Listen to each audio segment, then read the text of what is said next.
Lah Gerindra itu paham banget pemenang ketiga. Setelah pemilu dan pilpres, yang tidak respect dengan cara berpolitiknya Pak Jokowi itu akeh. Di banyak pendukung Pak Jokowi, mereka meyakini bila presiden ke-7 dan ke-8 masih satu jalur atau satu arah. Tapi kalau begawan ini dan ngomolers yang sepaham, ya nggak yakin lah.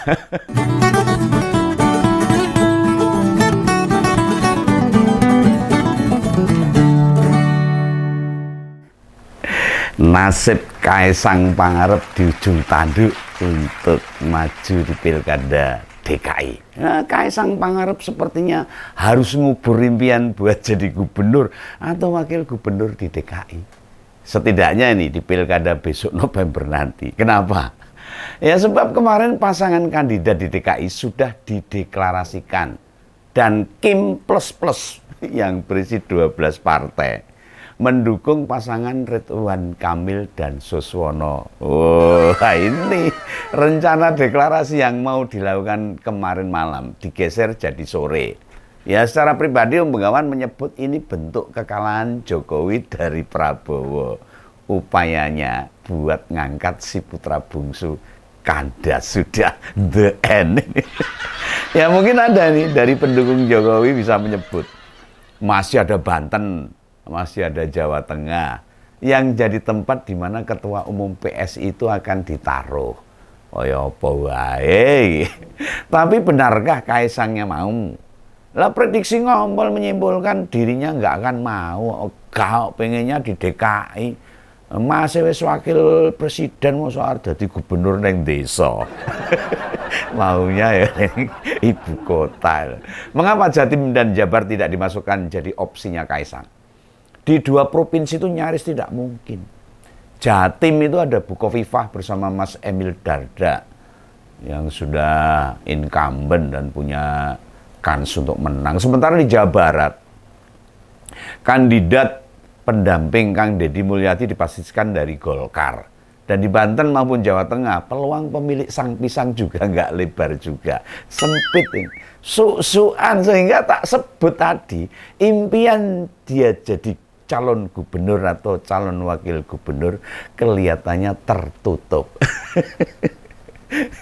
Nah di Banten itu sudah disiapkan loh sama koalisi Kim plus plus pasangan Andra Soni dan Dimyati Natakusuma, dan PSI sudah menyerahkan rekomendasinya ke pasangan itu. Lah apa PSI mau melakukan tindakan seperti Golkar di DKI, menarik surat rekomendasi Yusuf Hamka? Di mana ini letak martabat PSI? Tiru-tiru Golkar. Misalnya narik surat dukungan kan jadi lucu tuh. Nah, peluang terbuka otomatis hanya di Jawa Tengah. Tapi ini bukan perkara gampang loh. Karena sejak awal Presiden terlihat menginginkan Pak Lutfi, mantan Kapolda Jawa Tengah ini. Nah, beberapa waktu yang lalu saat Komjen Ahmad Lutfi dilantik jadi Irjen Kementerian Perdagangan, banyak yang menyebut menyingkirkan kerikil yang bisa menghadang, nutup dalane Kaisang. Ada yang menganalisa seperti itu. Nah, beneran ini adik Wapres terpilih itu bakal didukung rakyat Jateng. Lawang di berbagai survei kandidat Cagup Jateng elektabilitasnya nggak tinggi, 1%, malah di survei lain namanya tidak berada di urutan atas loh. Jangan dikira ini mudah mendongkrak elektabilitas supaya peluang terpilihnya makin terbuka. Ya nggak segampang itu. Yang justru berat itu bagaimana meyakinkan Kim plus plus mendukungnya di Jawa Tengah. Loh Kang Emil yang punya elektabilitas tinggi di Jawa Barat aja. Buktinya bisa digeser ke Jakarta. Iya, padahal Kang Emil di Jawa Barat kena menang. Tapi itu diseriusi dengan menggandeng banyak partai supaya gak ada musuhnya. Dengan 12 partai bergabung, otomatis PDIP tidak bisa mendaftarkan kandidat untuk melawan pasangan Ridwan Kamil dan Suswono. Tapi yombo, masih ada cara lah. Politik kan bisa berubah sewaktu-waktu. Bukan itu saja. Banyak yang menyebut calon independen Dharma Pangrekun dan Kun Wardaya sebagai boneka untuk melawan Kang Emil ini. Kinerja KPU juga ikut disorot akhirnya. Malah banyak yang mengklaim KTP-nya dipakai buat dukung calon independen, padahal mereka tidak mendukung. Oh, persis yang Solo biyen. Ketika pilkada melawan pasangan si Gibran sama Pak Teguh itu.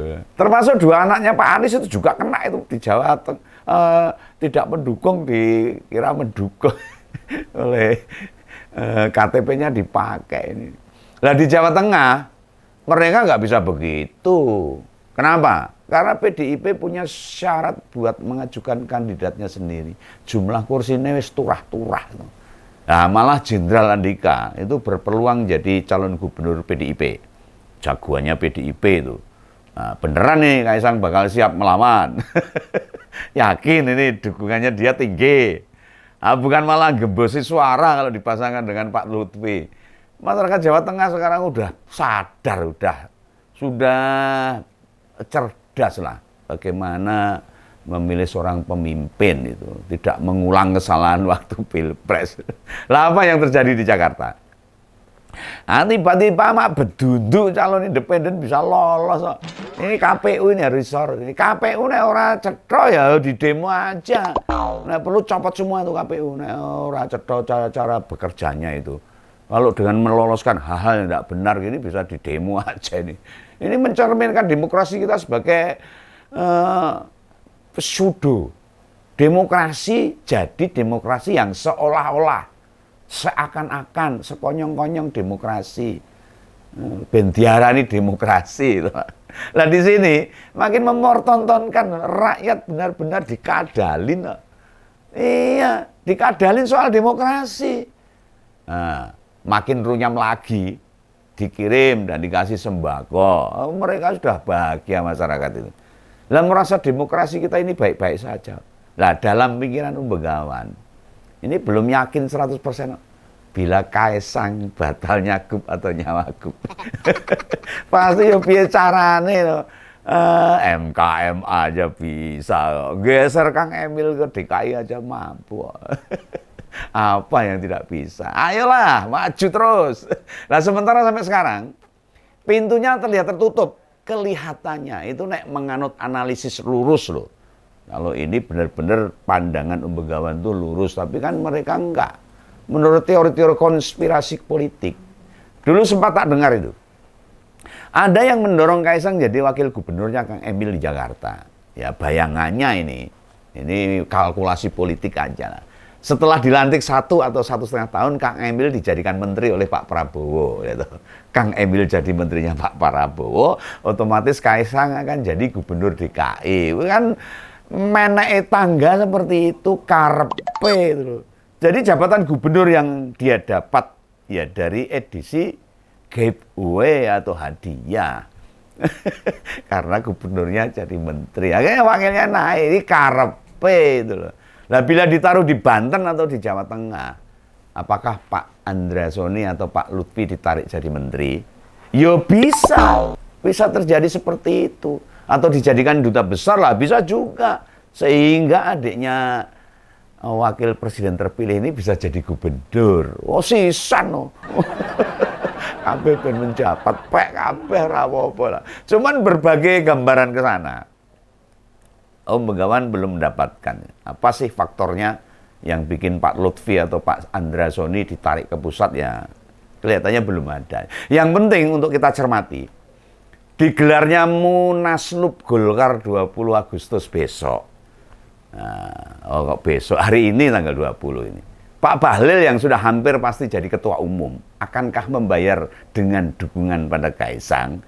Itu balas budi, ijol-ijolan. Iya toh, atau jadi orangnya Pak Prabowo. Nah ini saya ngaku belum begitu clear ini. Begawan belum yakin ini.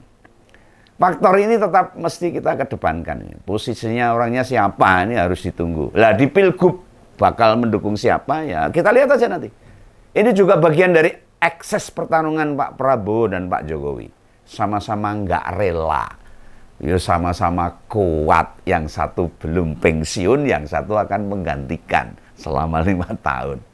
Lah memberi kursi pada pihak lain, semuanya masih punya kepentingan. Iya, masih adu kekuatan.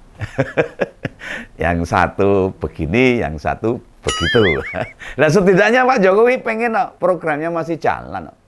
Sementara Pak Prabowo berharap bawahannya itu mesti orang-orang dia. Di banyak pendukung Pak Jokowi, mereka meyakini bila Presiden ke-7 dan ke-8 masih satu jalur atau satu arah. Tapi kalau begawan ini dan ngomolers yang sepaham, nah, nggak yakin lah, nggak yakin begitu. Cek saja, apakah orang-orang Gerindra respect dengan Pak Jokowi saat ini? Ya karena Gerindra sudah tahu ketua umumnya akan jadi presiden 2 bulan lagi. Iya, konfirmasi saja pada pengurus Gerindra di daerah atau pada simpatisan serta kadernya kalau nggak percaya. Sekarang memang terlihat begitu, soalnya belum ada pergantian presiden. Lihat bicara mereka itu setelah 20 Oktober, apakah masih sama atau malah memusuhi? Nah, ini kita lihat saja sebagai masyarakat, karena ontran-ontran politik ini tidak bain-bain ini. Ada yang berbuat, nanti ada yang bertanggung jawab. Ada yang menabur, nanti ada yang menuai. Ya tak? Nek melihat statement dari Pak Habibur Rahman atau Pak Muzani, apalagi Pak Supmi Dasko. Wah, jelas banget itu. Mereka nggak pengen dibebani nama Jokowi. Apalagi setelah 20 Oktober nanti. Lu jangankan ke Pak Jokowi loh, ke Gibran yang jadi wakil presidennya Pak Prabowo. Mereka akan menilai negatif. Ini menurut pandangan Begawan loh. Orang adu-adu ini. Mbok kira kalah dalam 2 pilpres tahun 2014 dan tahun 2019. Belas sudah hilang dan tidak membekas dalam hati Gerindra. Oh, itu jeru banget itu. Mereka masih menyimpan dendam. Termasuk persoalan Kaisang tadi itu. Bila didukung jadi calon kepala daerah atau wakil kepala daerah, malah menimbulkan resistensi. Orang tadi, ini yang benar-benar banyak dihitung ulang oleh para petinggi Gerindra. Jangan sampai loh ini, saat sudah diputuskan, malah mengganggu atau ngeribeti, menyulitkan pergerakan partai malah. Lah Gerindra itu paham banget pemenang ketiga setelah pemilu dan pilpres yang tidak respect dengan cara berpolitiknya Pak Jokowi itu akeh banyak. Lah wong PDIP aja dikhianati, yang gede ke yang melahirkan kok lahir dari rahim PDIP aja dikhianati. Apa meneh Gerindra Pak Prabowo yang lahir karena bantuan Pak Jokowi. Iso deg-degan ini. Ini pandangan Begawan ini. Faktanya seperti itu, tidak fitnah loh ini. Nah, dan mereka tidak mau terkena dampaknya. Hubungan Jokowi Prabowo bakal benar-benar berakhir setelah serah terima jabatan tanggal 20 Oktober nanti. Nah, posisi Gibran ya dikantung aja. Dibiarkan aja itu sama Pak Prabowo. Wakil kan cuma awak sama sikil. Tidak jadi faktor penting. Nah, sekarang ini terlihat jelas toh. Sebagai cawapres, Chandra tahu diajak omong kok. Ketemu juga jarang kok. Banyak ikut berperan juga enggak. Saya lihat loh ini. Enggak tahu kalau neng-nengan saya enggak tahu. Nah, posisinya benar-benar seperti Pak Kiai Ma'ruf Amin. Ya mau vote getter aja, nambah suara aja ini. Nah, lihat saja sekarang. Setelah mundur jadi wali kota, katanya mau berusukan, mau belanja masalah kemana deh. Mau belanja masalah itu suwange nganggo apa? Masalah ditukar apa bom-bom. Nah, seminggu ini ada yang tahu apa yang dilakukan mantan wali kota Solo itu? Enggak ada kan? Tak goleki ra ono. Malah kemarin di IKN itu nganggo pakaian adat, sing dienggo pakaian putri. Alah membingungkan oleh. Kelihatan galau seperti lah. Upaya dapat perhatian Gerindra. Sepertinya dicuekin aja sama Gerindra. Ini menurut kacamata saya. Sekarang Bu, ngapain tuh? Ya, Gibran lagi ngapain saya juga nggak tahu. Itu kena duwe posisi kok, wakil presiden terpilih, susah tenang aja. Lah, terus bagaimana dengan Kaisang, adiknya? Yang nggak punya posisi apa-apa. PSI aja yang nggak lolos ke Senayan kok. Nah, bagi Kim, PSI itu selevel sama Perindo, mungkin. P3, Garuda, dan Partai Prima lah yang ada di luar Senayan. Ya ngomong jenenge partai tok, punya wakil hanya di daerah. Ngapain mesti digotong-gotong? Nanti di Senayan tidak punya suara, tidak membantu program-program Prabowo nanti yang akan dijalankan. Dicarikan tempat. biar jadi gubernur atau wakil gubernur. Ya orang mungkin dengan Gerindra itu. Ya wes lah, masa depan politik Kaisang ya akhirnya the end. Ini menurut pandangan Om Begawan. Itu ya. Sampai ketemu lagi di lain kesempatan. Om Begawan tak leren dulu, capek memperingati hari ulang tahun Republik Indonesia yang kemarin. Woyo terus lah. Dadah, salam Begawan, salam ngepol.